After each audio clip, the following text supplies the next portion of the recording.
Calling the October 9th Covina-Valley Unified School District Board of Education meeting to order at 6 p.m. Roll call. Simon Wright, Here.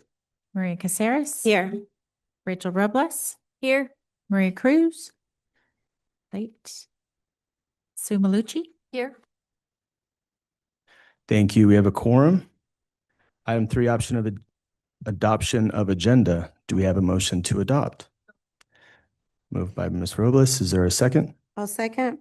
Second by Ms. Caceres. Any discussion? Roll call. Simon Wright, Yes. Maria Caceres, Yes. Rachel Robles, Yes. Sue Malucci. Yes. Motion carries 4-0. Item 4, public comments. Public comment regarding closed session. At this time, any person wishing to speak on any closed session agenda items will be granted 3 minutes. Ms. Robles, do we have any public comments? Yes, we do. Thank you. We have one public comment.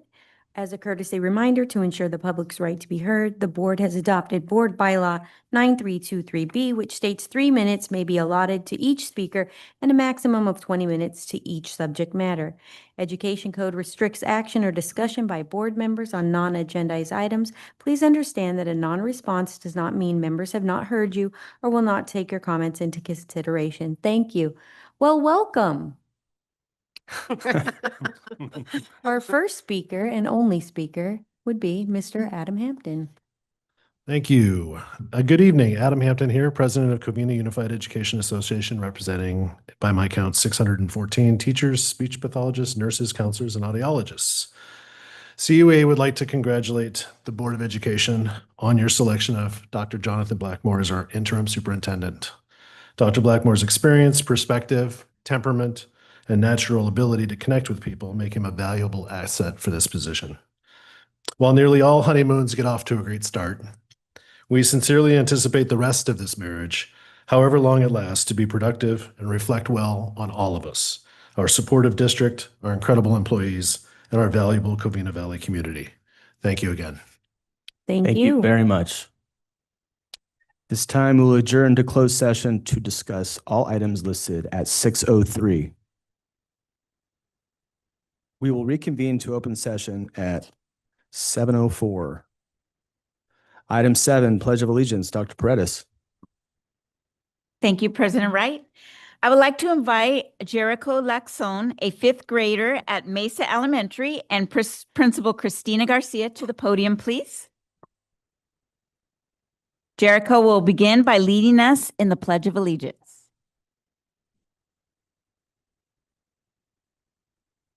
Please stand. Remove your hats and place your right hand over your heart. Ready? Begin. I pledge allegiance to the flag of the United States of America and to the republic for which it stands, one nation, under God, indivisible, with liberty and justice for all. Board President Wright, Board of Education members, Dr. Blackmore, cabinet members, and guests, I'm pleased to introduce Jericho, a proud 5th grader at Mesa's dual immersion Mandarin program.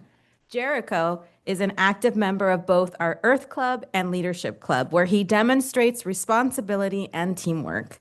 Outside of school, he keeps busy playing soccer and tennis, and he's also earned his green and blue belts in Taekwondo. Hi, my name is Jericho. I'm a 5th grade Mandarin dual immersion student, and I attend Mesa Elementary School. Mesa staff are kind and fair towards students. Mesa students are helpful and make the school day enjoyable and fun. Being in the Mandarin dual program helps me learn about Chinese culture, and I would like to teach these fun traditions to my kids later on. Learning Mandarin also helps me make a wide variety of friends from different countries and culture. I am proud to be a Mesa Mustang. 嗨，我的名字是陆延成，我是梅萨小学5年级中文层进班的学生。梅萨小学的员工对学生又善良又公平。梅萨小学的学生乐于助人，所以我们学校生活充满乐趣。中文层进班帮助我了解中国文化。我我希望以后能把这些有趣的传统教给我的孩子们。中文沉浸班也帮助我交不同国家和文化的朋友。我为自己是梅赛学生而感到自豪。谢谢。Thank you, Jericho. That was impressive. Linguistic skills, excellent. Item 8, report of action taken in closed session. In closed session, the board voted unanimously to approve an agreement involving certificated employee case number 2025-26-001. In closed session, the board voted unanimously to approve the compromise and release agreement for student case number 2025-050-407. Item 9, recognition. Item A, Sports Illustrated Athlete of the Week, Dr. Paredes. Maybe. Good evening, President Wright, Board of Education, Dr. Blackmore, Executive Cabinet, and all our guests here tonight. I would like to welcome Dr. Daisy Carrasco, Principal of Covina High, who will be helping us recognize Gatsby Gumbon, I hope I said that correct, for being named Sports Illustrated High School Athlete of the Week. So can you both come on up? Yeah, come on up here in the front. I'm going to have Dr.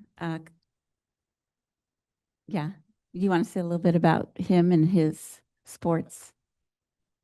Well, this is such a heartfelt moment for myself and all of Covina High School. On behalf of all of Coat Nation, Gatsby, you really truly represent the best of all that we have at Covina, not only on the field, the amount of yardage that he had a phenomenal game, has had many phenomenal games on the football field. But Gatsby also holds an academic GPA record of over 4.0. We have Ivy Leagues requesting his transcripts already as a junior, and we really, really can't wait to see all the amazing things that you're going to do, not only this school year, but even into your senior year next year. So we're super excited. How many times did you vote, Daisy? I think I voted like 1,000 times. It's nice to put a face to the name. You know, I was so happy when people were voting at the same time I was voting because, oh, everybody's going up. All right. Item B, MOFT student interns and mentors, Dr. Dahl.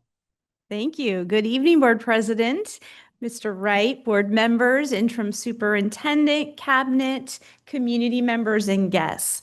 We are pleased to share in personnel this summer. We had some students who came and worked with our maintenance department, otherwise known as maintenance operations, facilities, and transportation. And they were able to work right alongside with some of our outstanding MOFT employees that we're calling mentors for these students. We had 7 student interns this summer in MOFT under 5 of our outstanding MOFT employees.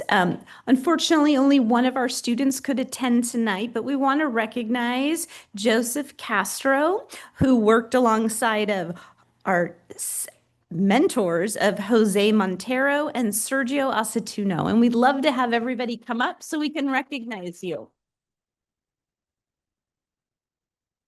Item C, communications student interns and mentor, Dr. Dahl. All right. So we also had 5 student interns who worked in our communications department this year, who also had a great mentor who we're not sure where he went, but we know he's still here somewhere. And unfortunately, only one could come today, but we'd like to introduce Francesco Gorolachami. He was here with us. And I do want to let you know that Personnel Services was very lucky to have some of our communication interns that were working with us this summer. And Dr. Dahl, Zico Kame Barola is also here. Oh, yay. Come on up. We were told you were not able to join us. We owe you a pumpkin plant. You should go take a picture of that. Your team saw you everywhere. Item D, Children's Center student, intern, and mentor. Yes, we also had one student intern who worked at our Children's Center, Jocelyn Milena. We'd like to bring her up.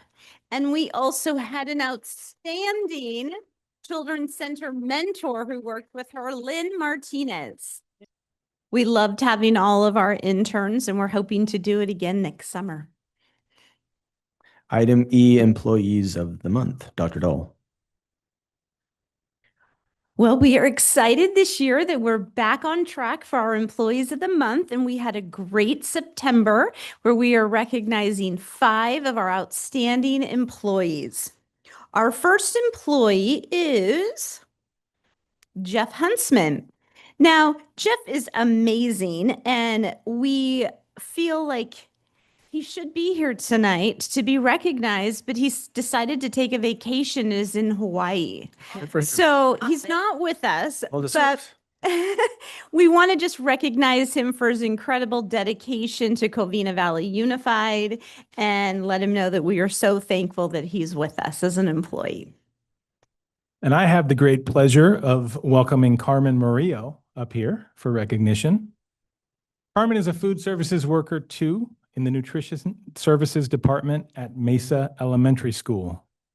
We want to honor her for her outstanding dedication, kindness, and service to our school community.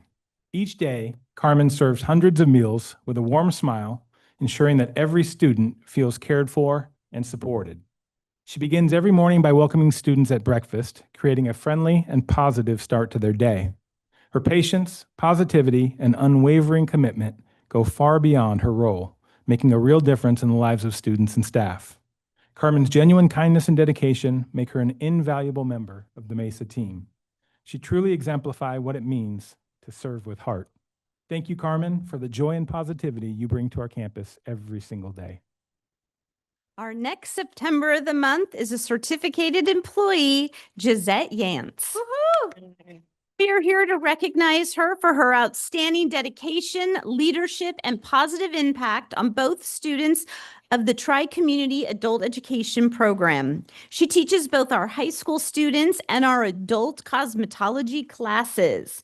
And let me tell you, I've been there. I've had a hair wash and a blowout, and it's amazing. And she does this with grace, passion, and excellence. Through her guidance, her students have achieved remarkable success, including earning first, second, and third place at the Skills USA High School State Competition. Her positivity, constant smile, and unwavering encouragement make her a role model for all of our students. She was instrumental in launching our cosmetology program at the Tri-Community Adult Education Center, using her expertise to establish a strong foundation and ensure its success. And I do tell you, when I retire, my dream is to go to beauty school, and I will be enrolling in your program. I promise you. Give me about 6 or 7 years, though. So we'd like to congratulate you as being one of our employees of the month. It's weird. When I asked Gisette if they had any room for a haircut, they told me they were booked. All right. Our next employee who is unable to be here tonight is Miss Natalie Rondazzo. She actually teaches at the university level in all of her spare time, aside from being an outstanding teacher at Mesa Elementary School. And so we just want to recognize her and congratulate her for her amazing efforts. Not only is she an outstanding teacher, but she's a mentor and has played a pivotal role in supporting other staff this year. So congratulations to Natalie. And for our final employee of the month, it's my great pleasure. I actually hired this gentleman to introduce to you the TSS manager, Mr. Ralph Garcia. Yeah. Ralph is relentlessly positive and dedicated. He provides exceptional customer service each and every day. His contributions have made a significant impact on both the TSS department team and the entire district. Ralph's not afraid to tackle challenges head on, doing so with enthusiasm and efficiency. His leadership was critical in the successful replacement of the district's wireless access points and the transition to a district-wide phone system upgrade this summer. He also played a key role in leading the Tech Mentor Group, ensuring staff members get the support they need. Ralph's dedication, professionalism, and leadership have been instrumental in the technology department's success, both behind the scenes and in direct support of staff and students every day. Whether it's an FPM audit, a new curriculum integration, or even taking pictures at an event, Ralph approaches every task with pride, highlighting what an outstanding employee he truly is. Congratulations, Ralph. Item F, America's Best Schools Award, Dr. Paredes. Tonight I have the privilege to recognize Manzanita's outstanding achievement. Just recently, they were named as one of the America's Best Schools for 2025 by the National Center for Urban Schools Transformation, and they received the Silver Award. So I'd like to ask our wonderful new principal, Amanda Noriega, to come on up. So I'd like to present the certificate of recognition for their school. And we had the privilege to visit the school when the National Center of Urban School Transformation, such a long title, came to visit. And Amanda did a great job in walking them around, and the teachers did a wonderful job showing what they do in the class as a dual language immersion. And we also had the opportunity to listen to two wonderful students speak that talked about the school. So I'm going to let Amanda introduce these wonderful students and tell a little bit about what they did. Thank you. So first of all, good evening, Board President, Mr. Wright, esteemed members of the Board of Education, Dr. Blackmore, cabinet members, and really Covina-Valley Unified School District community that's here. Special shout out to Manzanita. So, you know, I am new, right? But I could tell you from my many years of dual language experience that this recognition really is a reflection of many years of hard work from our teachers, from our staff that are here today and have served Manzanita. And so they should be very, very proud of that, because at Manzanita, we really do show that equity and excellence, they're not just ideals, they're realities at Manzanita. So we're very proud of that. And so part of this showcase meant that we held this student speech contest, and it was America's Best Schools contest. And so we asked our students to write and submit a speech with the topic of how my school influences my life. So we asked our top two winners to present their speeches for you today, and so they're here. So I'd like to welcome first Ms. Jaslyn Hernandez. She's a fourth grader from the dual immersion class, Ms. Crosmer and Ms. Verney's class. So please come on up. Hi, good evening. I go to school because I believe I can make a difference. When I first walked into my school, I didn't just see books and pencils. I saw two worlds, one in English, one in Spanish. At first, it was hard. Some days I didn't know the right answers. Some days I felt small. But each word I learned was like opening a new door. And now I can sit with my abuelitos and say, te quiero mucho. I could welcome a new student and say, aquí eres bienvenido. I could remind my friends, tu voz importa. These words matter because they help connect people and make me be proud to be bilingual. But my school also showed me something else. Not every school is the same. Some schools have too many kids in one class. Some schools have not enough books or teachers. But every child, everywhere, deserves a chance to learn and dream big. But the world outside our school walls isn't always kind. I hear about families being separated. I hear about children whose parents are undocumented. Families who live in fear. They are my neighbors, my friends. They are my family. That's why I want to lead. I want to speak for those who can't. My school is helping me feel valued and capable and how to really understand what's happening in the world. It makes me believe that being educated matters. Because with knowledge, I can stand up for what's right. I can reach goals and open doors that others might not get a chance to open. I am only 9, but I believe in my words, my languages, and my courage can help others. I go to school because I believe I can make a difference, and I will. And That was beautiful. Bien hecho. say how powerful, I'm like in tears right now. That you have the ability to put that into words, and it reminds me of being your age and coming to the United States and feeling like the way you kind of just like said it right now. It's so powerful, and thank you so much for sharing that. And I hope that you do continue to be a leader, and like here I am today. So wow, like you are an inspiration. Thank you so much for sharing that. Okay, thank you. We also have our first place winner, Ms. Eliana Savatsky. She is in 4th grade, the dual immersion, in Ms. Hernandez's class. So please come on up. Hello, everybody. Hi, I'm Eliana. I'm in the 4th grade. Did you know that every year Manzanita has a school motto? 2 years ago, it was Game On. Last year, it was Level Up. And this year, it's the greatest school on earth. Today, I'm going to talk to you about how much this school has shaped me and inspired me. The first thing I want to talk about is our incredible staff. The librarian, custodians, school helpers, principal, and of course, our teachers. The amazing teachers here at Manzanita have helped me so much. They've taught me all the basics. They've taught me reading, writing, math, and even culture. Did you know that every year Manzanita has a big showcase highlighting all the different countries in Latin America? But that's not all. Remember, this school is a bilingual school. That means you learn 2 languages. English and Spanish. That'll really help me when I grow up and get to go to places like Costa Rica and El Salvador. Manzanita built me up.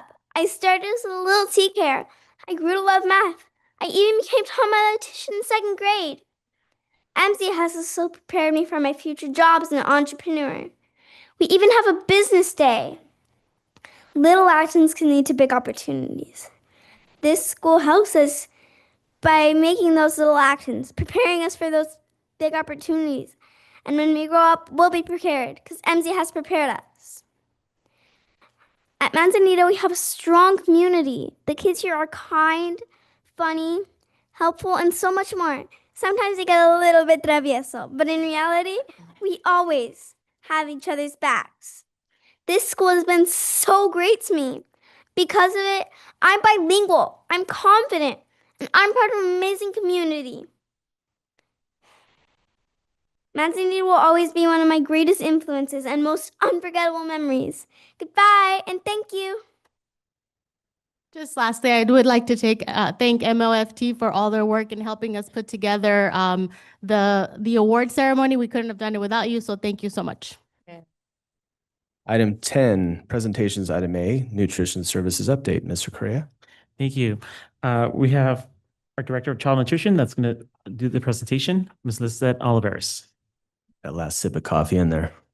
Before you start, I need some more. I have to say it's great. Our containers are empty. I need some more little nuggets. Mine. For those that don't see, we all had little samplers of the nutrition. And we ate it all. That were really good. Good evening. I'm getting over a cold, so that's why I brought the tea just in case. But good evening, Board Education, Board President, Mr. Wright, board members, Executive Cabinet, and all of our lovely guests tonight. I am here to present our nutrition services update based on the 24-25 school year and things we have going on in this upcoming year. Before I begin, I would like to acknowledge my wonderful Assistant Director who is here tonight, Ms. Katie Kim. Say hello. She's an integral part of our operations and does a wonderful job keeping our sites safe and ready for students. So to begin, I'd like to highlight the areas that I'm going to discuss tonight, which are meal participation and program highlights, remodeled high school dining areas, which we're very proud of, administrative program review, wellness policy promotion, and waste sorting program. So for the 24-25 school year, and I'm glad you loved the samples, I'm happy to report that we actually broke a meal participation record, and this is the most meals we've served in Covina-Valley. Over 1.9 million meals were served in combination of our breakfast, lunch, and supper program. Wow. In addition to that, we also served over 65,000 meals over the summer between June and August through our Seamless Summer program, which includes our summer school sessions, as well as our community program that we offer for any children under the age of 18. Students enjoyed a variety of recipes. So with you, what you tried tonight was the boneless buffalo wings, along with the carrots and the celery sticks, which I know some of you may be afraid of vegetables, but they're good for you. Also Caesar salad. And although I did not bring you pozole tonight, it was a delicious treat that we offered our students last year. Just to highlight our meal participation over the last 3 years, I wanted to note that although we have had some student enrollment, decline in student enrollment, our meal participation has actually continued to grow over the last 3 years. As you can see, for breakfast, lunch, and supper, every year we've increased our meal participation. Overall, over the last 3 years, we've had about a 13% meal participation increase. Specifically, our supper program through our ELEP grant has grown exponentially, and we've served about 80,000 meals a year ever since our inception, 22-23 school year. But it really speaks to the work our staff does in terms of preparing our recipes and really taking advantage of the student feedback we get from our students every year to make sure that what we're serving, our kids actually enjoy and will eat. In our program highlights, we've transitioned since the 22-23 school year to a more quick scratch recipe making process. And so at each of our school sites, we do dedicate a lot of thought and love into our cooking. Kids eat with their eyes, and so first of all, we have to make sure that it's presentable. But as you see on the far left picture, through our elementary schools, even though you may visit the elementary schools and see that the items are packaged, we do cook the food items at the high school, and they're sent to the elementary school. So this is our wonderful Miss Debbie, who's preparing some Korean beef meatballs with fried rice. In addition to that, we do a lot of cooking at the high school. As you can see in the middle, Miss Fabi is preparing pozole, and we will feature it again for our holiday menu in December at the high school level, which will be excited. So if you're at the schools at the end of December, please stop by and we'll make sure to give you a bowl. And then lastly, we've received a lot of feedback from students wanting fresh options. And so one of our most popular items is our Caesar salad. We sell out all the time, but it's been one of the highlights, especially because we make our own dressings, both for Caesar and for ranch, which is very popular among students. Here are just some other examples of our student favorites. We do monthly promotions, but we do try to provide a variety of diverse cultures and food items in our menu. Some of the other highlights from last school year was our General Tso chicken. This was new. It's kind of a twist. It's a sweet and sour twist to an orange chicken. We also featured lasagna, which was very new, but the kids actually enjoyed that.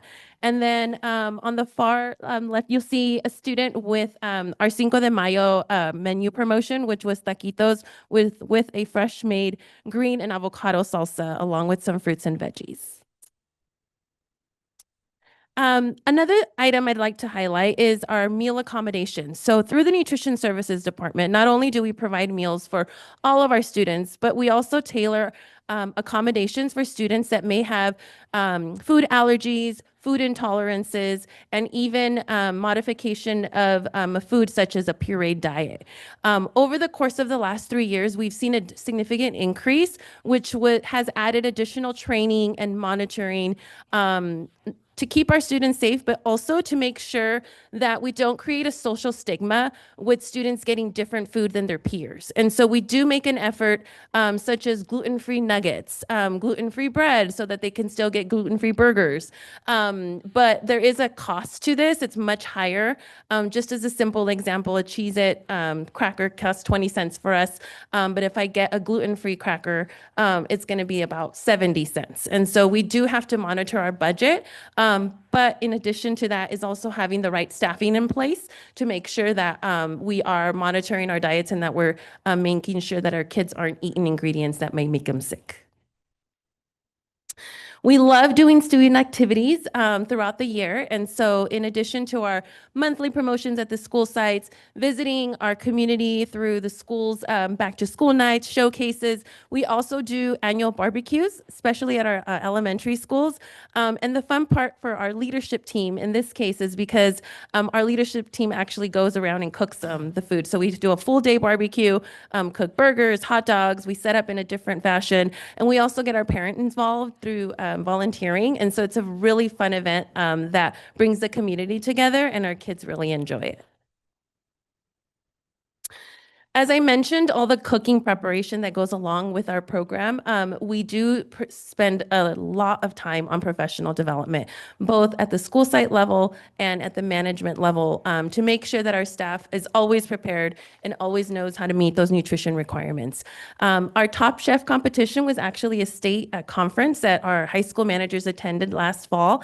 And although we didn't win, we did get the student favorite. They made a delicious chimboli, which was actually maybe a twist on a stromboli, but it was actually with Hispanic ingredients. And then over here on the cooking development, we typically have an annual cooking event where our staff puts together sampled recipes that they'd like to try to see on our menu. But because our requirements are so strict in terms of measurements and making sure we get the nutrients in every single portion, you can see some photos here of the preparation. Next, I'd like to highlight our dining high school upgrades. And this has been a very long process. It's been a few years in the making, but we're happy to show. This is what the cafeterias in the high schools look like a few years ago. And through funding through the Child Nutrition Program, we have been able to do a 2-series upgrade.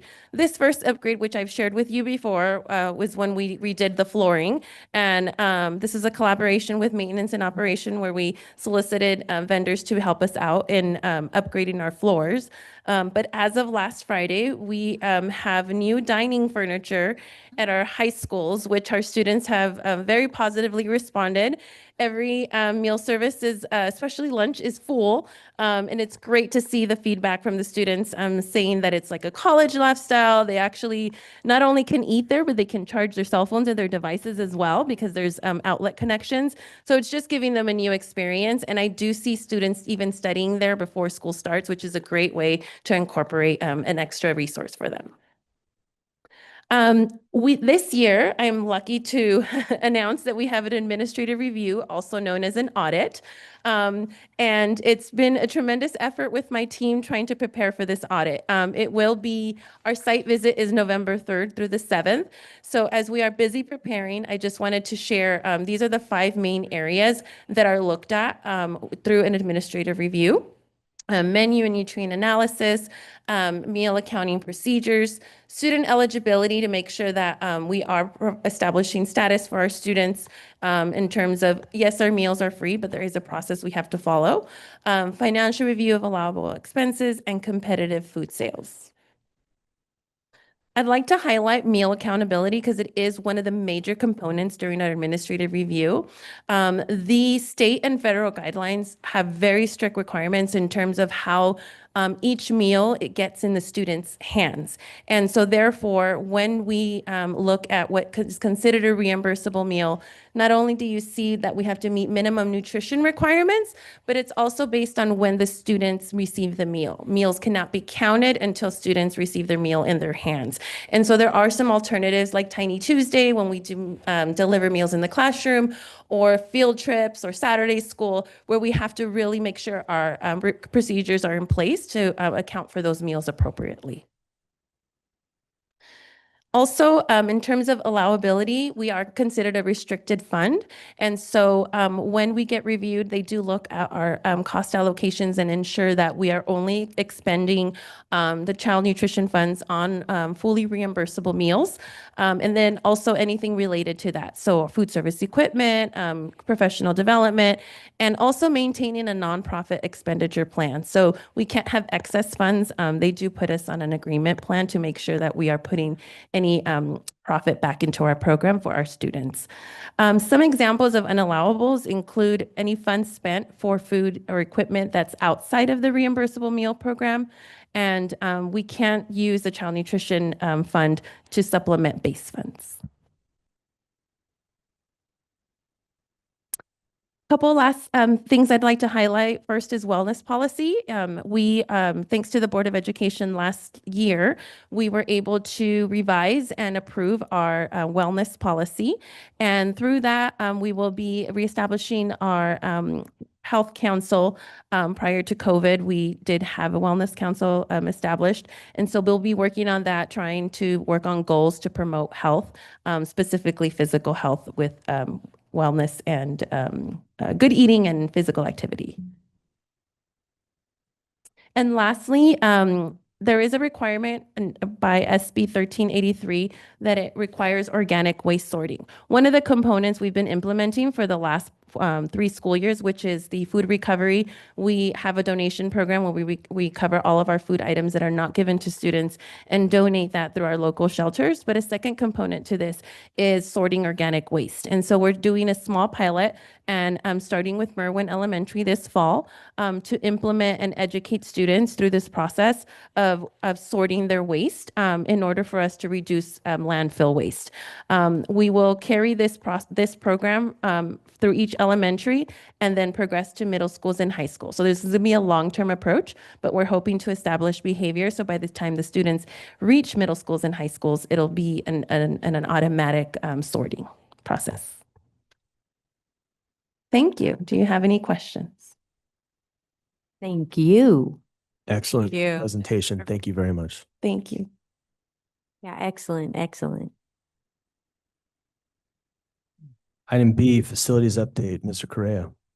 Thank you, Mr. Wright. Next up, we have Keith Kovacs, who's going to perform the facilities update presentation. Good evening, President Wright, board members, Interim Superintendent Johnson Blackmore, Executive Cabinet, and guests. Tonight, I have our fall facilities update for 2025.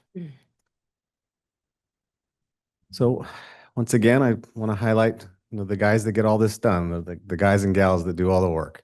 So that's our team. That's our maintenance and grounds team. Special thanks, shout out to Brian Johnson, who's hanging out over here, chasing his little girl around. Hey, BJ. My right-hand man, can't get it done without him.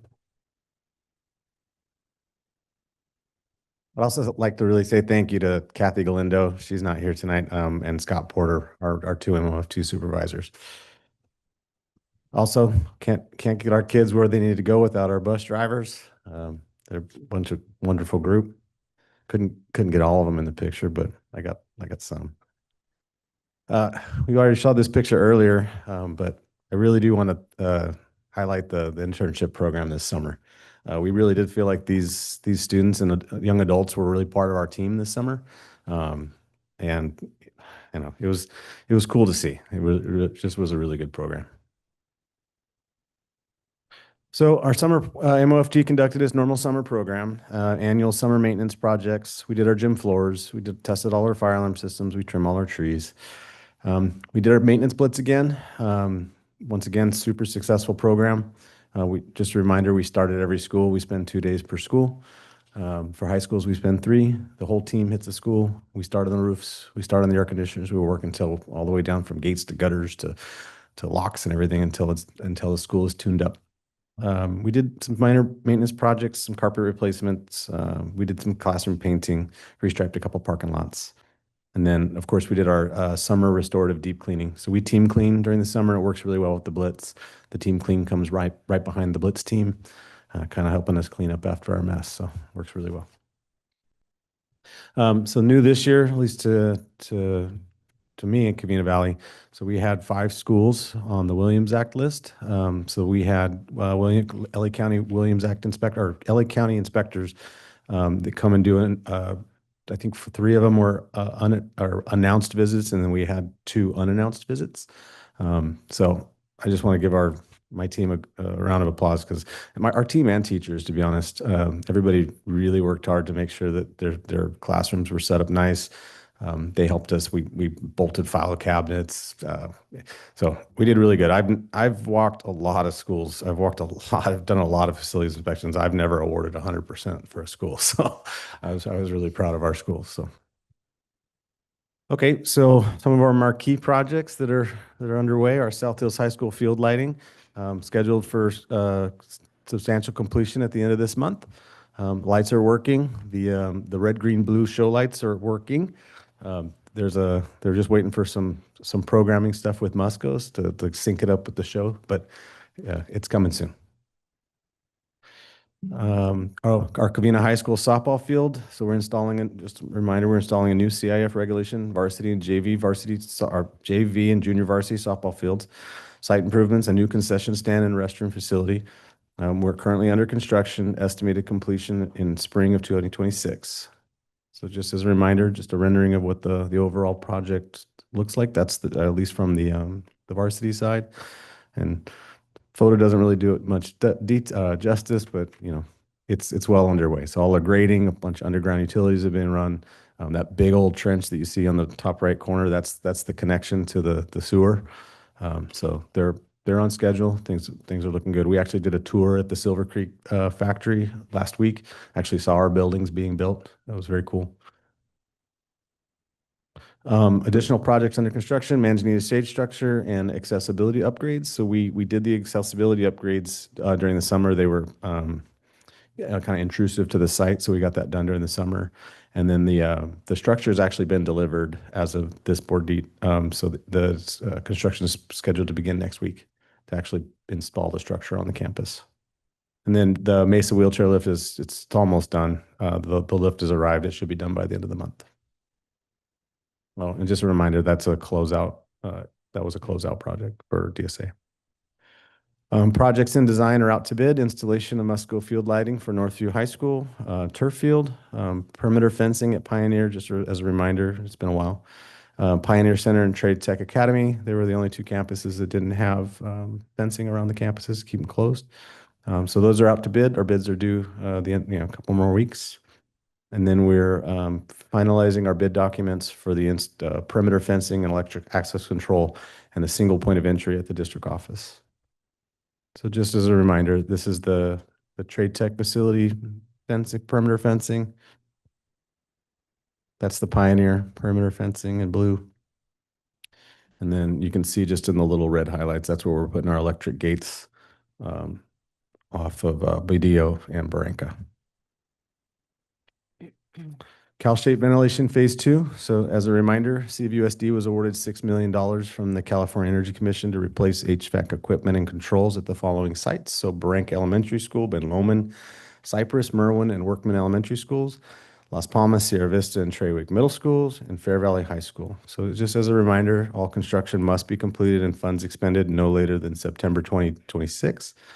So I got an email yesterday. It was a state report from they had to do an update to the state for the program. So I don't know why, but we were one of 31 districts in the whole state that actually got Phase 2. So we jumped on it early and got it. Great. Completed projects for this summer, our Cypress Leap classroom renovation. We updated a little back area at Barranca that was just kind of an unused space. We planted grass, fixed the irrigation so that the two TK teachers could do an outdoor learning environment and do some raised beds. We did added a new playground structure at Merwin. We helped Lizette do some high school dining room improvements. We finished the Fair Valley Automatic Gate. We resurfaced the Northview tennis courts, and then we replaced the marquees at the 3 high schools and District Field. So just some recap photos. There's our little leap room. Ooh. That's that little back area. It was not pretty before, so it looks really nice now.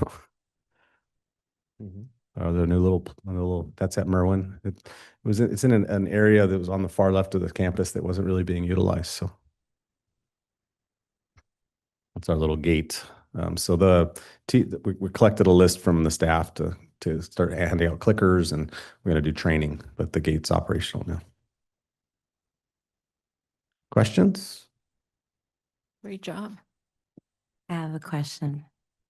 So with our Williams Act facilities inspection, I see that Covina got a 98.7%. Can you explain a little bit on what we got dinged on and have we already fixed that? Still an A+. Yeah, it wasn't A+. So especially for a comprehensive high school. So we got, I think we had 4.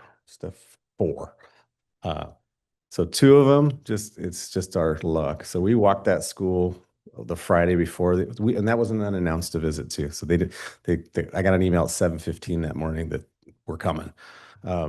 So we had already walked the campus and done a lot of work, but 2 of the 2 ceiling tiles that he dinged us on was in the cafeteria had fallen since the Friday before that. And then the second one was, so I wanted to show off our aviation classroom because it was brand new, right? So it's brand new. It can't be anything wrong in there. And I walk in there and one of the ceiling tiles had fallen.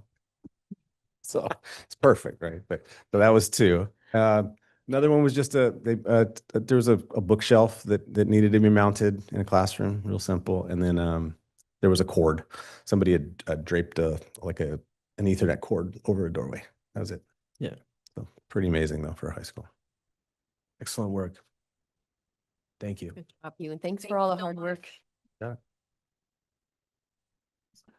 Item 11, information. Item A, use of facilities overview. Mr. Correa. Thank you, Mr. Wright. This presentation will be done by myself and Mr. Kovacs. Good evening again. So tonight we're going to give you a use of facilities overview, kind of take you through the rules, the law, how we do it, how we implement it, and then some recommendations. So, okay. So as a public school district, we abide by the Civic Center Act, which is under Ed Code. So it requires public school districts to make facilities available for community use, civic, educational, recreational, cultural, and youth activities when not needed for school purposes, while allowing districts to set rules and charge fees to cover costs. So what are our fees? So our fees consist of what's called direct costs, which is our actual operating expenses. So they're the cost of utilities, the custodial services, labor for setup, cleanup, maintenance supplies, consumables, toilet paper, paper towels, soaps, trash bags, security. So if we have to have people at an event, just for supervision, you can also charge for wear and tear, our upkeep, trash removal, minor repairs, and then our administrative costs. So the time that it takes for our folks to schedule events and do the things that we need to do from the paperwork side point. So then we also have what's called fair rental value. So fair rental value is direct costs plus capital costs and markup value. So direct costs, direct costs, once again, utilities, custodians, maintenance supplies. And then it adds a share of capital costs. So the building depreciation, long-term maintenance, and equipment replacement and overhead. So that's like putting miles on our car. So the more miles that get driven, the faster we have to replace it. It reflects market value, what it would reasonably cost to rent a similar facility elsewhere in the community, and it applies to private/commercial users, so business individuals or organization not engaged in youth educational or community serving activities. So it protects district's resources, so ensures taxpayer-funded facilities are not subsidizing profit-making use.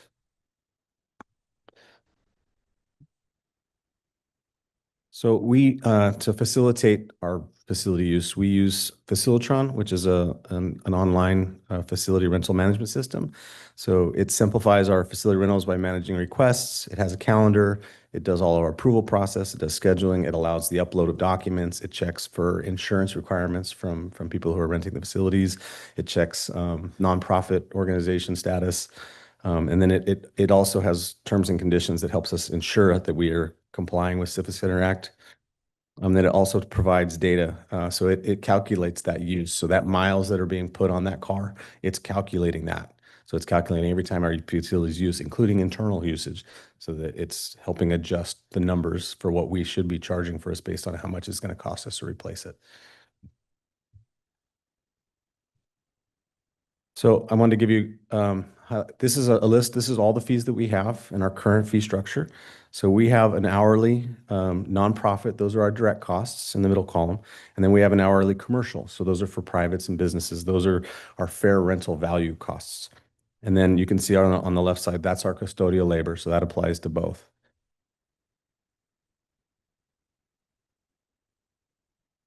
So just continued, those are our small gym, large gym, our pools.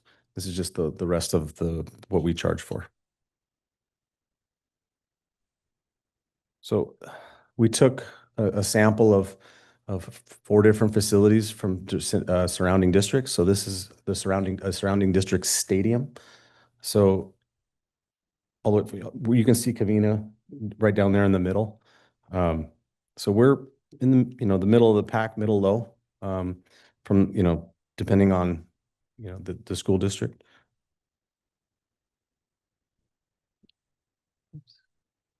So there's our gymnasium. Same thing. Some districts, I think, very highly of their gymnasiums. But anyways, you can see where we stand, right around the middle of the pack, middle low. Once again, our custodial labor is $30 an hour. And then there's a baseball field. Baseball fields were probably middle high, a little bit on that end. And then just for comparison's sake, I did include softball. Other districts don't make a distinction, but our neighboring districts don't make a distinction between softball and baseball, but we do. So here's the average. So the average for the surrounding districts for a stadium is $226 an hour. And we're charging $174 an hour. So for a commercial average, other districts are charging $473, and we're charging $348. And then you can see the similar with the gym, and you see the similar with baseball. Baseball is the only one that we're a little higher than the average. And then the average custodial labor for all those districts is $41.50 an hour. What so stadium, gym on the other, as the comparison, are those averages? Yes, these are average facility rates of the others. Got it. I'll turn it over to Mr. Correa. Good evening. So one of the things that we've been monitoring over the last couple of years that's a concern for the district is that we have been applying a $30 per hour for custodial. And the reason this is a concern is that typically when we have custodial use or we have to schedule custodial, we're doing it as overtime. So this typically would be after work hours or on the weekends. And so our rate that we actually incur when we have to pay our employees is about $55.75 per hour. So every time we schedule a custodian to work on a weekend, we're actually losing money, meaning that we're paying the employee more than we're actually charging the individuals renting the facility. So for instance, in an hour, we would lose about $25.75. So you can see in an 8-hour shift, assuming it's just one custodian working, we lose about $206 in that 8-hour shift. So this is obviously Ask a quick question. Let's say somebody rents the tennis courts, Mhm. let's say for 8 hours, right? Is somebody really there for the 8 hours, or are they coming in, unlocking the tennis courts, and then coming back to lock the tennis courts? So that's one of our challenges that we have too. So what we do if we don't incur any additional costs. So for example, let's say that somebody is renting the tennis courts during a time where the custodian would be there on a Monday through Friday. Custodian's typically there till 9 o'clock, 10 o'clock. We would not, in that case, charge the individual renting the facilities because someone's already there. They've already opened. It's not really, we're not incurring any additional cost, right? But let's say hypothetically this were to happen on a Saturday and nobody was scheduled to be there. We are contractually required to have a 2-hour minimum. So meaning if we call somebody out to say, hey, can you please go in and open and shut? We're going to get charged a minimum of 2 hours. So if we had somebody go open in the morning, automatically we're going to get charged 2 hours. And this is by our agreement with the union, right? So then if we say to the individual, okay, we don't need you for the entire time. There's nothing really to clean up. Just come back later and close the facility once they're gone. We're going to get charged another 2 hours. So that is something that we have to be mindful that if somebody's renting the facility on a weekend, we will by default just incur labor costs. So that's 4 hours.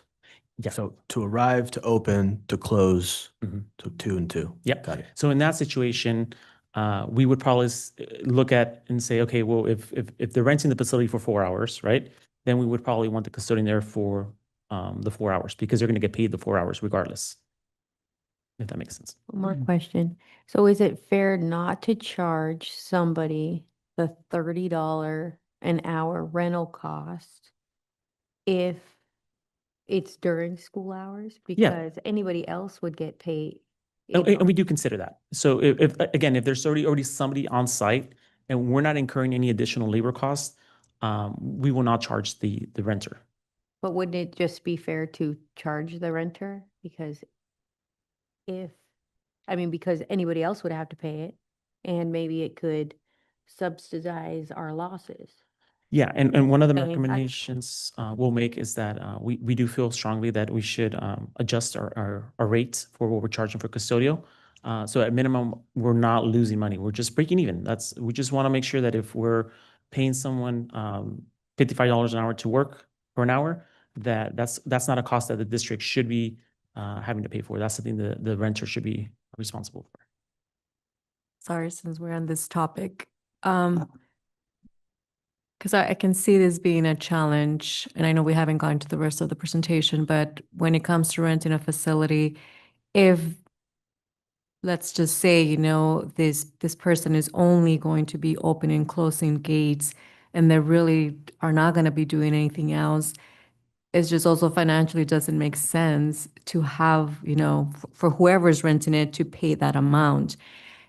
Now, would there be a possibility to maybe open up like a new position where we do have someone that is per diem? Well, I don't know if per diem is a word. That's where we use Talking about like on-call. like an on-call, I call it per diem in my job, but where they would be, working the weekends and they would be able to go to the different sites and But open up. that doesn't kind of make sense, because what happens if nobody's running the facilities and then we still have And we a could kind of look person? at that, see how frequent our facilities are being used on the weekends and if it makes sense. But our costs are right in line with everybody else's, so I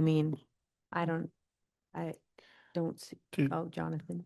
To answer Dr. Cruz's question about the adding additional position, if it was a classified employee was fulfilling that position, they would still be under the contractual requirements that we have for the opening and closing or assigning person to that job responsibility, which would be 2 hours, a 2-hour minimum.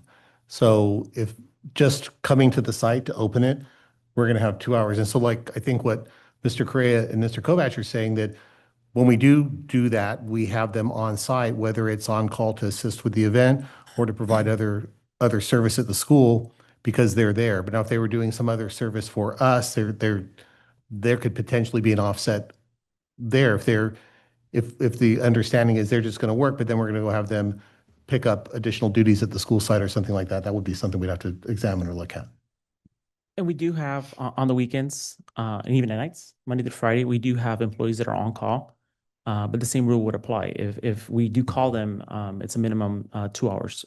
And it makes sense. It's just for their time to be able to, drive to the site, get ready, and then come back. And when you do have to call them, Mhm. is that usually overtime? Yes. Mhm. Yeah. And one other highlight just to consider, in most situations, regardless, it won't simply just be opening and closing in most scenarios because they are using the restrooms. So we need to make sure the restrooms are clean before they leave so that on Monday morning when students return, they're clean.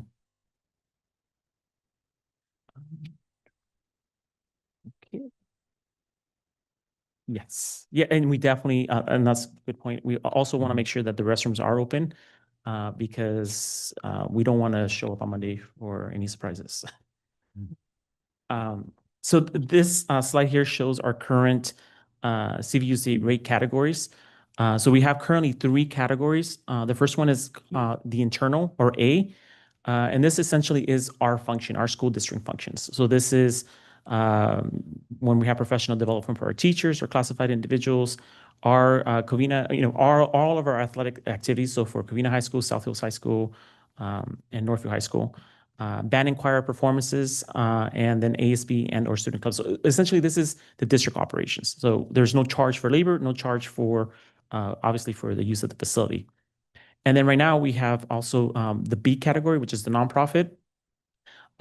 This is essentially what we charge for direct cost. So we're not charging the complete fair value or the full cost, but this would organizations that would fall into this category would be like or any 501(c)(3) organizations or nonprofits, PTAs, scouts, community organizations, booster clubs, and I'll speak a little bit more about booster clubs, religious organizations, and then local police and fire departments. And a little bit, I'll talk a little bit more about the police department as well. But essentially, they get a 50% discount. So they get a 50% discount of the full fair market value. So if you were to see the slides that Mr. Kovacs showed, all the rates are essentially cut in half for this category or this group. The only exception is that our booster clubs, as long as they're performing a fundraising or the money is going back to our booster clubs for our students, we will not charge them the facility use as well. And the same thing with our local police department and fire department. If they're doing a training or some type of professional development, we do not charge them either because we want them to be within our community and those trainings also support us. And then the last category is the full rate or commercial. And this is for-profit businesses, for-profit camps and clinics. So we typically do have a lot of requests where organizations want to have a football camp, but they're charging. They're charging students, and they're not just Covina-Valley students, they're students from everywhere. And then we also get a lot of requests for film production companies and other professional organizations. So Mr. Kovacs and I have been talking about this for a very long time. We've been looking at other successful school districts with their use of facilities. And this is kind of the model that we would recommend moving forward. And essentially all we're doing is creating a new category B. So category A would not change. That would remain the same. Category B would be essentially, we would not charge a use of facility or facility fee, but we would still continue to charge for labor. That's something that we would always charge because we can't legally not get charged for that. And then our category C would be our like religious organizations, travel club. So these are pay for to play, and then civic and nonprofits. And I'm going to go through them in a little more detail. But this would now be the direct costs, which is essentially right now our current B, 50%. And then the last one would be the commercial or for rental value. So again, this would be full cost. And so here we can kind of go over them in a little bit more detail here. So again, A, we labeled it as us because it is us, right?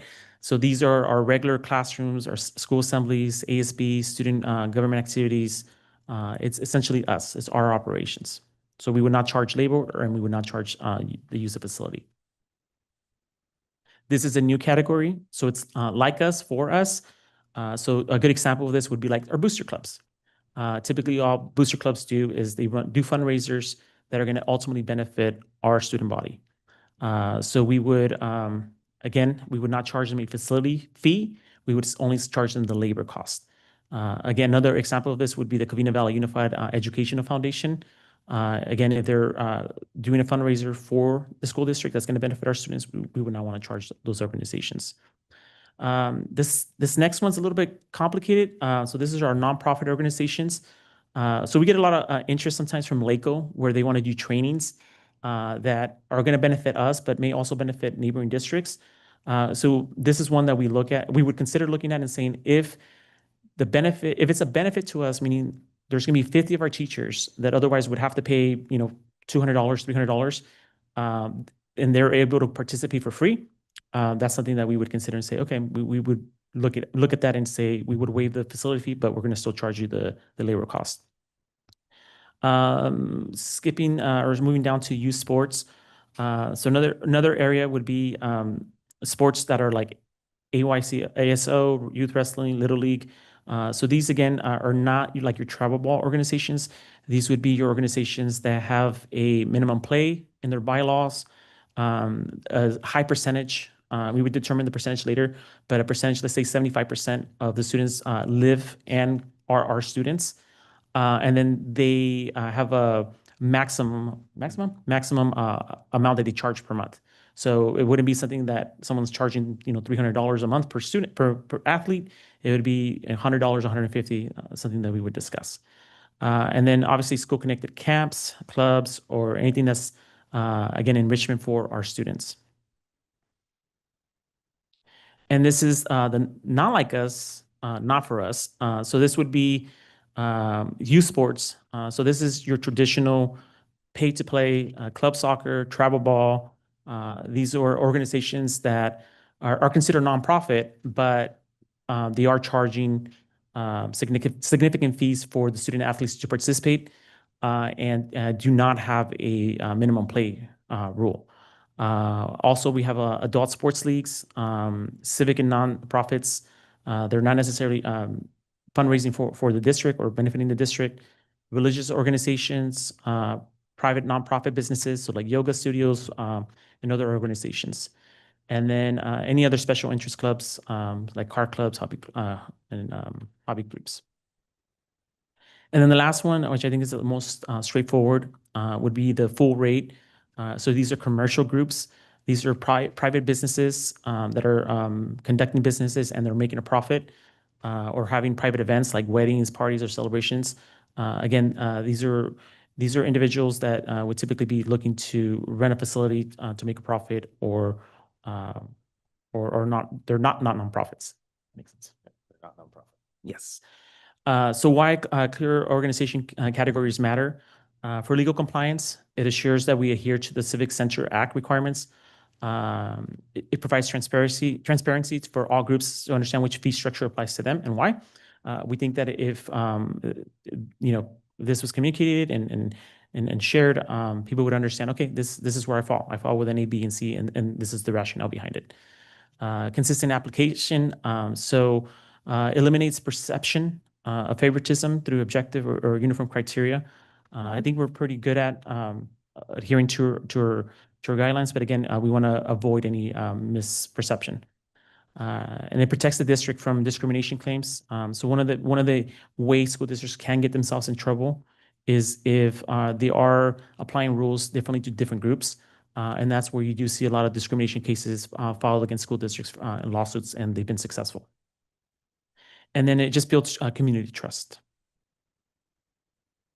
So our recommendations would be that we add that additional rate category that we shared, that we do increase our custodial labor fees and charge what we're incurring, our actual cost, and then that we update or at least review our facility fees and custodial fees at least once a year, just to make sure that we're not losing money. And then if the board were to agree, then we would look to update our board policies and admin regulations to coincide with the changes.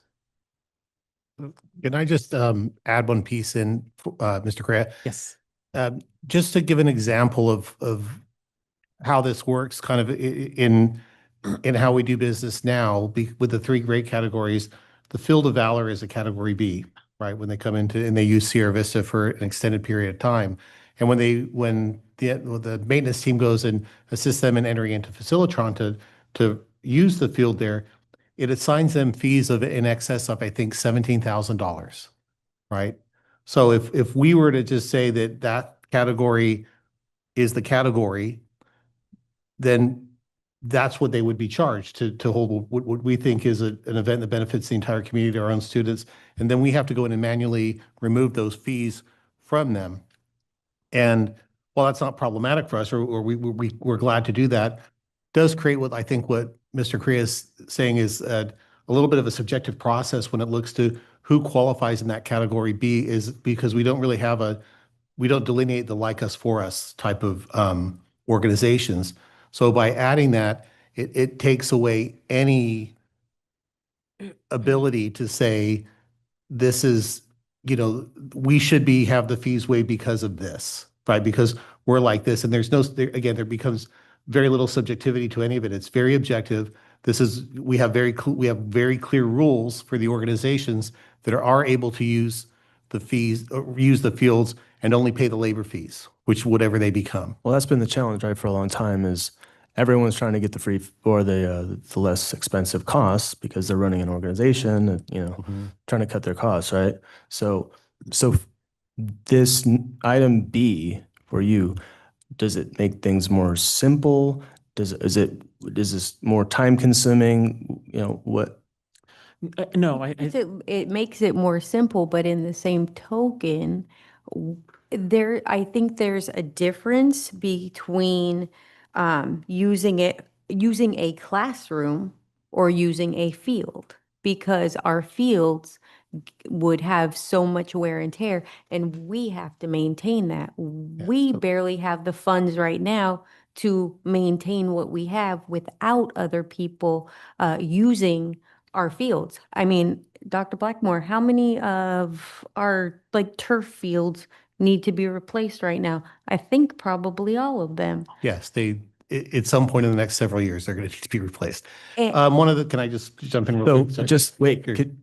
Does it actually simplify the whole process? You didn't get to answer my question.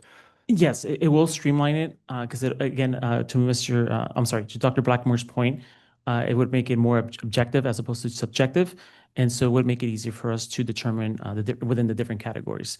To Ms. Robles' point too, just to kind of address one of the concerns, because I understand what you're saying. Again, the other aspect of this is that we would still implement additional requirements where we would say, one, you have to have the minimum play within your bylaws. 75% of the students have to be Covina-Valley students, right? Which I understand, but that doesn't take away the cost that we're going to incur from opening our fields up for free to whomever. And that may also limit the time possibly that we could have on our fields, because everybody and their mother wants a free spot on our fields. So can I can address those concerns. Well, I don't know about everybody's mom. I mean, So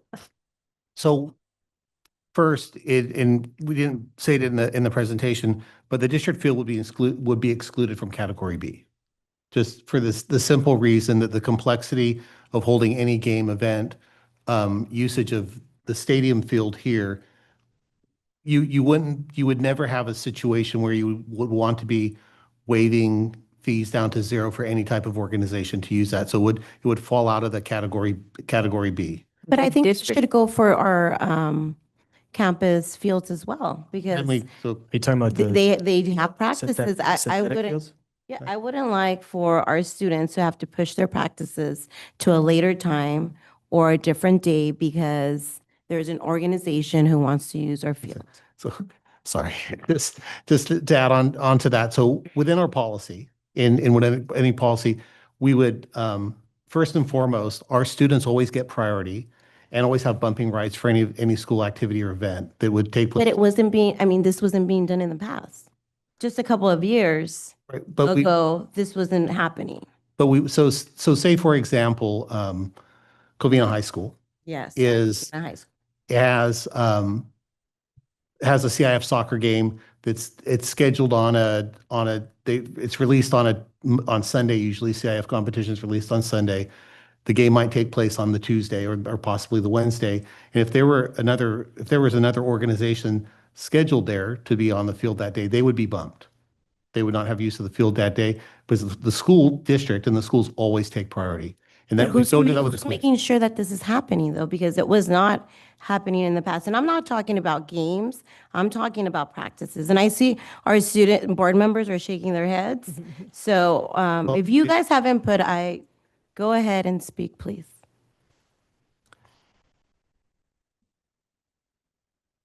I'm in marching band. I do color guard, and there have been many times where we go down to the field on our Saturday practices, and there are like random soccer people just like playing who have nothing to do with our district and are just like are playing, and it like even if they're not necessarily we can like boot them off and like kick them off, that does take time away from our practices, and like we already have very limited time on the field and like working on our show, so it does take away time from us.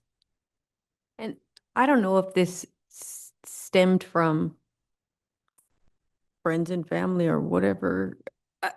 This is how I take it. When this facilities fees was brought up at the last meeting, B was never even a consideration or never even something that was brought up. So for it to be in here just kind of seems fishy to me. All right. Just saying. Sorry. Well, Had you guys been contemplating this item B for a while? That's what they said. Yeah, so we specifically looked at the Newport facility use policy, and they have a similar structure. They actually go even farther into categories, which gets really a little bit into the weeds and kind of hard to figure out like how many people are playing in the group that live in the community. Anyways, it's a little bit more complicated, but it's in line with a lot of other districts' policies is to have more categories, so it just makes it clearer. But do you see a difference between a classroom and a field? Like 100 CSBA would use a classroom that's not gonna really wear and tear on us too much.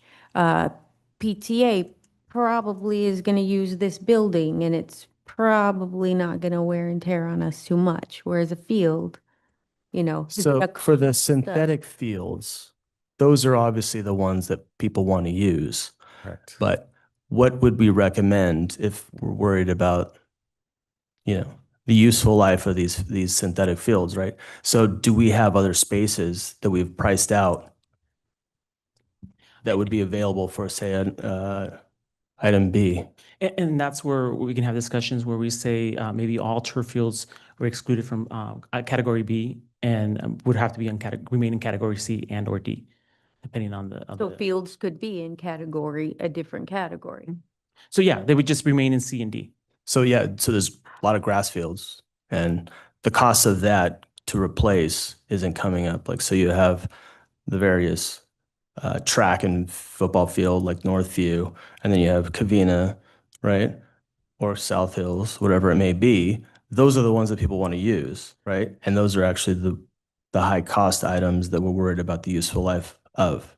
Am I right? And I think a big part of the intention of category B was. Come here. Sorry. You can go to the podium. Go to the podium. The biggest intention with category B2 was to define like the PTAs, the scouts, the booster clubs, the local police and fire department, and then events like the Field of Valor, right? And then the first bullet there, which is the 501, the nonprofits, that's where we kind of just wanted to bring as a discussion point and see what the board's interest would be in that category. Oh. You made him nervous. So I know you guys were saying about using like the grass fields, but like for example at Northview for flag football, we use the grass fields, and I feel like if we were to move everyone that uses those turf fields to the grass fields, it would still cause the same amount of damage, if not worse, because then it tears up all the grass and then it's all dirt. Like right now, like at Northview, it's dirt, like in our grass fields. So I feel like that wouldn't really solve the issue. If anything, it would kind of make it worse because repairing the grass in a way is kind of harder than repairing the turf, because the turf, like, we can still practice on that. It's turf, it's fake grass. But then on the fields, it's all real. So if they're just tearing out all the grass and we're just left with dirt, it's just not good for us. But So if we had a B, but it didn't include our, fields for sports, Good. Yeah. because, I mean, that costs us money. And nonprofits have a space where they can get a discount. So Keith, real quick, what's more expensive, would you say, per foot to replace? Well, thank you. Grass per foot, grass or turf? That whole process, if we're talking about costs. Straight replacement would be turf as a replacement. Turf buys you maintenance costs. So grass fields cost more in daily maintenance, wear to tear. Over time, anybody that's selling turf will try to, that's the point they'll make, right? Is that you're going to save all of those maintenance costs and irrigation costs over the life of that turf.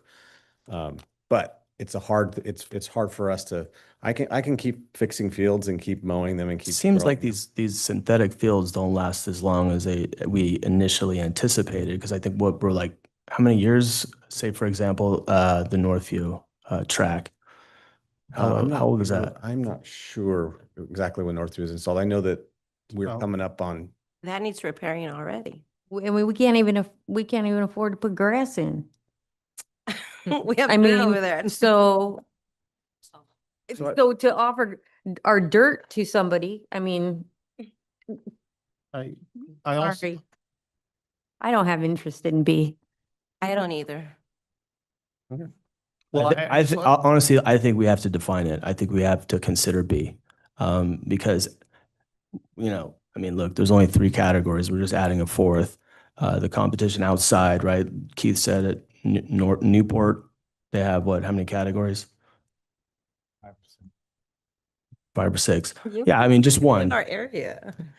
Well, I mean, it's just it's a valid example of qualifying and these various organizations. But Field of Valor, also- $17,000 to use for that month is a lot of money to zero out, which we do. So we want to be treating other, I, groups fairly. Anyway, that's my opinion.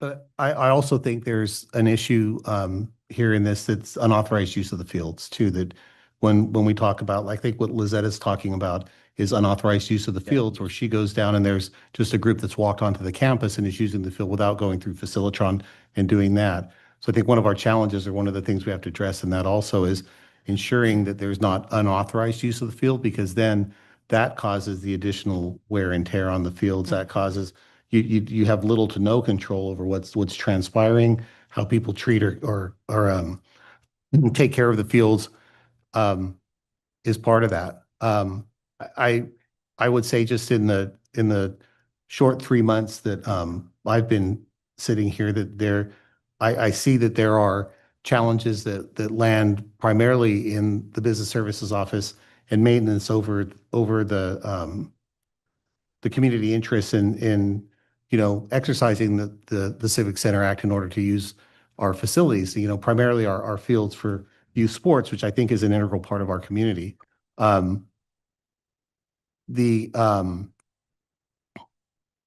think one of the other things that we need to do, and what I think our staff does a good job, is we don't allow long-term booking of the fields for practices and facilities. Like if you drive by Royal Oak or Charter Oak High School on a Thursday night, there's not an inch of field there that's not being used at any given moment. Where for our fields, we don't allow more than a month to book out, and we're primarily looking at games, certain games or events or activities. We're not really trying to promote practice use of our fields on a regular basis, which I think is an important piece of this too. So that's just my. So who's going to be checking to see that 75% of our students are a part of these organizations? So when the applications would come through, we would require them to submit rosters, which then we can cross-check with our student database to make sure that they are indeed Covina-Valley students. And who would be doing that though?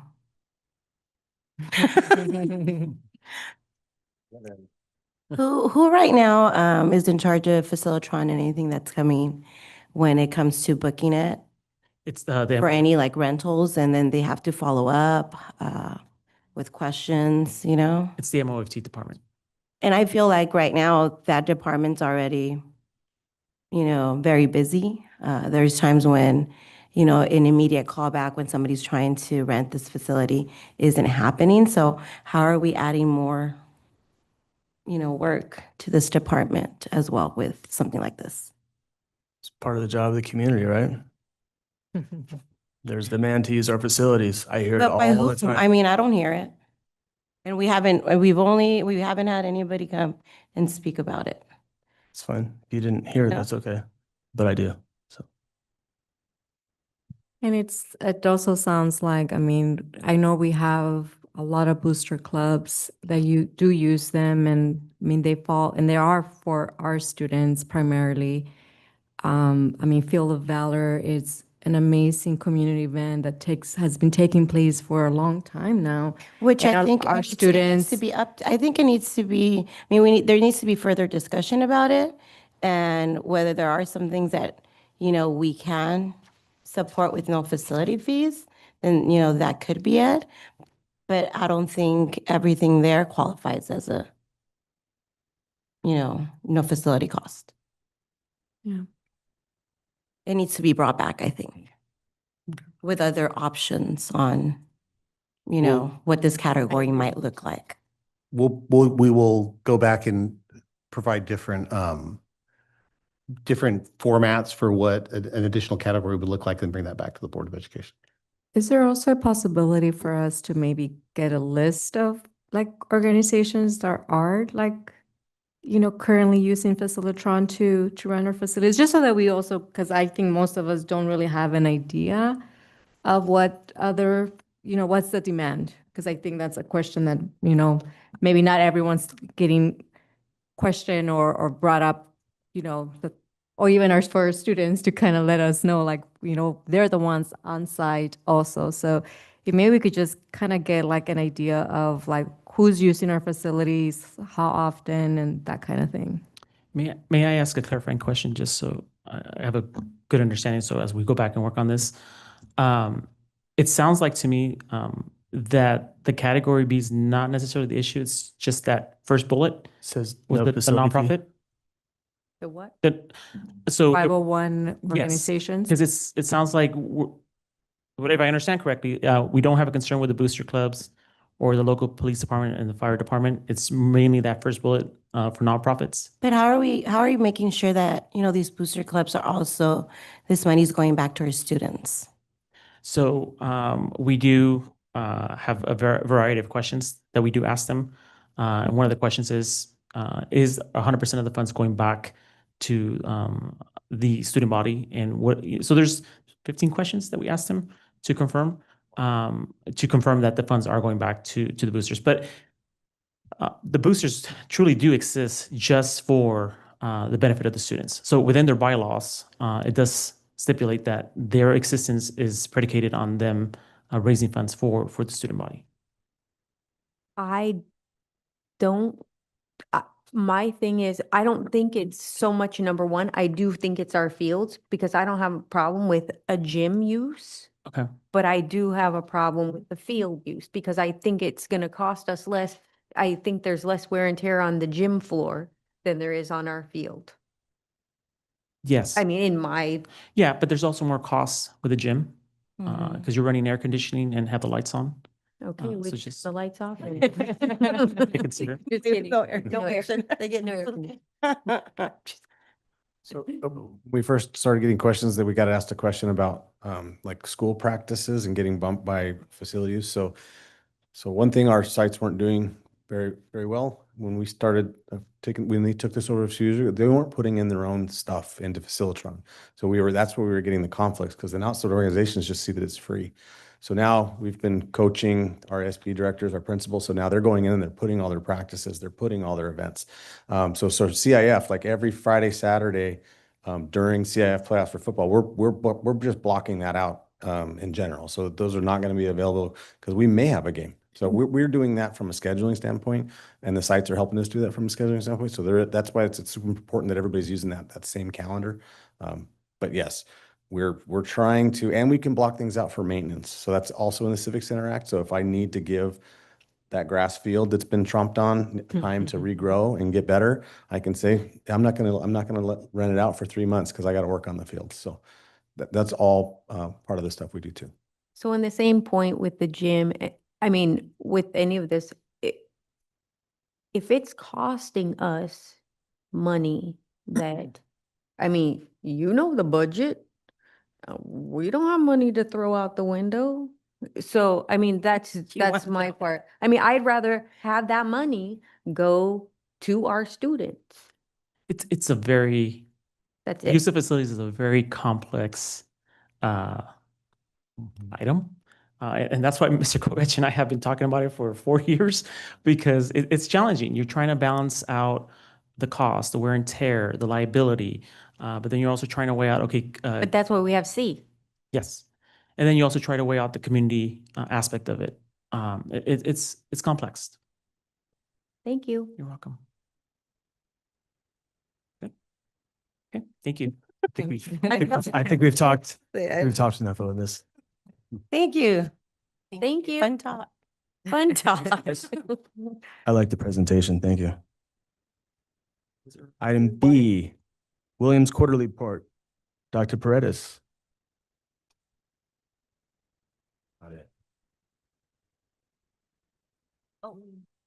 Sorry, I was taking notes. We have no report at this time. No Williams. All right, so item C, revised Board of Education meeting schedule 2025, 2026. Dr. Blackmore. Thank you, President Wright. Please note that the October 23rd, 2025 special board meeting has been rescheduled for November 7th, 2025 at 10 a.m. All right, thank you. Item 12, public comments at this time. Any person wishing to speak on any agenda items will be granted 3 minutes. Ms. Robles, do we have any public comments? We do not. Thank you. Item 14, superintendent, board members, student board member comments. Dr. Blackmore. Thank you, President Wright. Good evening, President Wright, members of the Board of Education, cabinet members, and guests.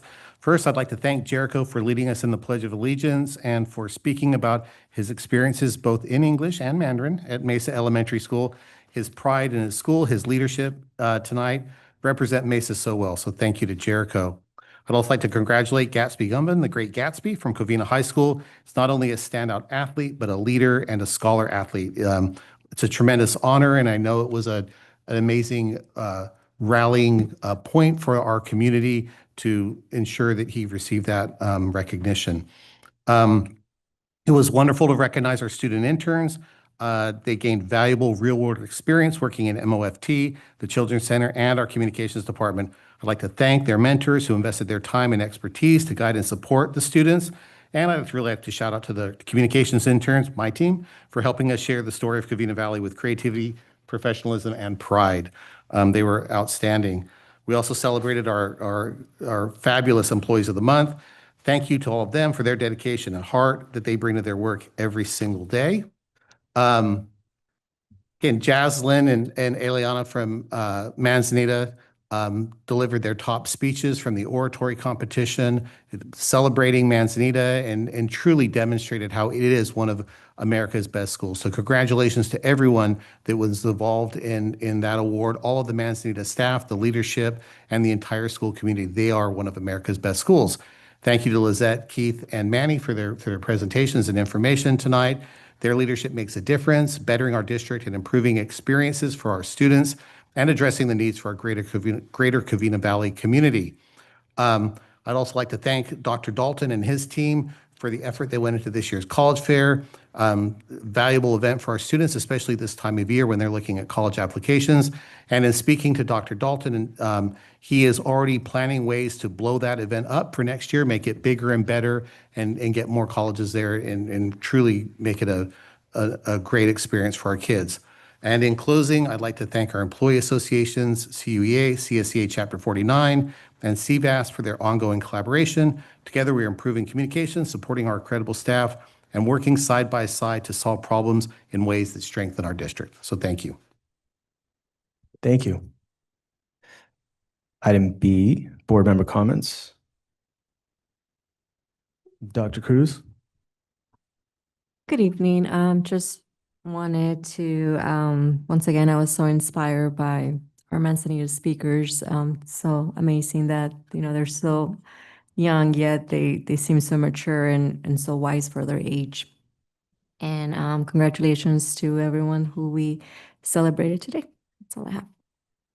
Thank you, Ms. Robles. No comments. Thank you. Mrs. Malucci? Just thank you, everybody, for all the input this evening with the discussion, so we can definitely decide the best thing that's going to work for the district. Congratulations to all our recognitions tonight, and hope everybody has a great rest of the week. Ms. Caceres? Good evening. I just want to thank our Alivo staff and team at Cypress Elementary for that tour that they facilitated for me and learning more about our after-school program and, starting that dialogue on how best to improve and partner with our district, our organizations and community in order to improve the program. So thank you. Thank you. Good evening. This is more of a sincere public service announcement. As we chart our district's new passage, it is important to recognize and build upon our strengths. During this process, productive communication is vital. As representatives of the esteemed Covina-Valley educational community, the Board of Education actively seeks and values input from our community. We believe that communication is key to fostering progress, deepening understanding, and honoring every individual in our exceptional school district.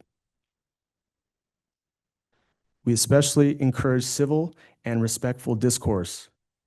Our community is strongest when we speak truthfully and listen with empathy. By working together in this spirit, we ensure that every voice is heard and respected, and that Covina-Valley continues to thrive as a place where students, family, and staff feel valued and supported. Thank you.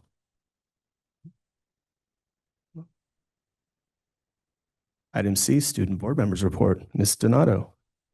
Good evening, everyone. First, I'd like to thank Board President Simon Wright and my fellow board members for the opportunity to speak tonight and everything you guys do for Covina-Valley. I'd also like to acknowledge our pledge reader, Jericho Lexon from Mesa, and I'd like to thank him for highlighting the wonderful dual immersion program at Mesa.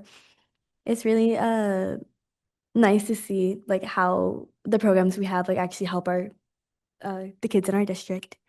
I'd also like to congratulate our teachers of the month. Oh, sorry, employees of the month, and Gatsby Gumbin for being named Sports Illustrated Athlete of the Week. That really is something to be so proud of. Like literally, wow, I think that's really cool.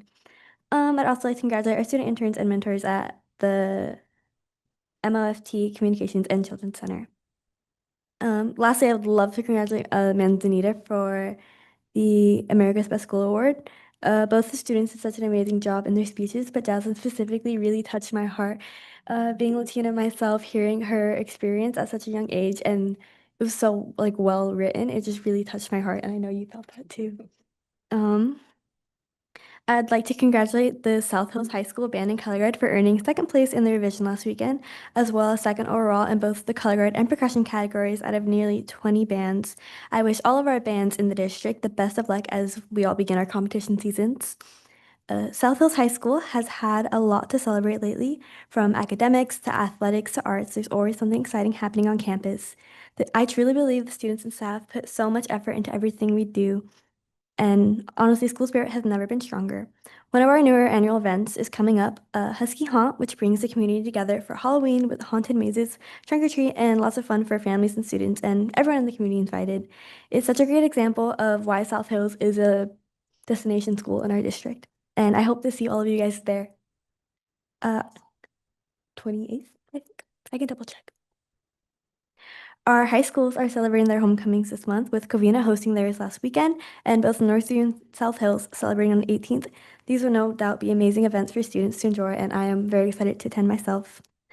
Lastly, I am very excited to see our pre-K students receiving Chromebooks soon. This initiative will undoubtedly benefit their education and set them up for success in the years ahead. Thank you. Well done. Thank you. Item 14, consent agenda. Is there a motion? Can I get a motion to approve the consent agenda? I'll move. Motion by Ms. Malucci. Is there a second? Second by Ms. Robles. Any discussion? Roll call? Lizette Donato, Yes. Simon Wright, Yes. Maria Caceres. Yes. Rachel Robles. Yes. Maria Cruz, Yes. Sue Malucci. Yes. Motion carries 6-0. Item 15, action items. Item A, authorization for use of approved Irvine Unified School District technology equipment and peripherals, bid number 23/24-01 IT for Chromebooks and related components.